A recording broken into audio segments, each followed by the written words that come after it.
আজকে আমাদের এখানে কারেন্ট নেই। দুটো ভূত দেখা হয়েছে আজকে। দুটো ভূত এই যে বসে আছে, এটা মা ভূত, এটা বাবা ভূত, আর একটা বউ ভূত বসে আছে। আমরা এই মোমবাতি জ্বালিয়ে বসে আছি, কেন না ইনভার্টার বেশিক্ষণ চললে রাতে আর আমরা হাওয়া খেতে পারবো না গরমে। এই বৃষ্টিতে ঝড়ে আমাদের এখানে কারেন্ট চলে গেছে, তাই তো মা? হ্যাঁ, তো বাবা একটা ভূতের গল্প করো। লুঙ্গি পরা ভূত আছে এখানে। লুঙ্গি পরা ভূত বাংলাদেশ থেকে এসছে? ও একটা গল্প গল্প করো না। যেগুলো আমার কথা সেগুলো কৃষ্ণনগরে কি দেখেছি আমি সাতচুন্নি নাকি আমার সাতচুন্নি, এই যে আমাদের এখানে সাতচুন্নি বসে আছে।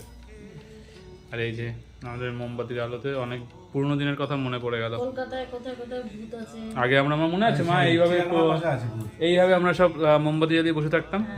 হ্যাঁ, ছোটবেলায় আমরা বসতাম। ছোটবেলায় ছোটবেলায় তখন কারেন্ট থাকতো না, তো অনেকক্ষণ চলে যেত। এখন তো তাও তাড়াতাড়ি আমাদের সিএসসি কারেন্ট দিয়ে দেয়, আগে তো থাকতোই না, তখন এই মোমবাতি জ্বেলে বসতাম। চারিদিক অন্ধকার আমাদের বাড়িটা। চিড়িয়াখানার পাশে ভূত আছে। কি হয় বলো ভূতে? ওই তো গাড়ি যায়। তো আমরা ভূতের গল্প এখন শুনছি। দরজাটা খুলে যায়। তোমাদের তো কারেন্ট আছে, তোমরা ভালোই মজাতে আছো। দেখি ডকেট করেছি কখন কারেন্ট আসে। উঠে পড়ে লোক চলো বন্ধুরা, টাটা।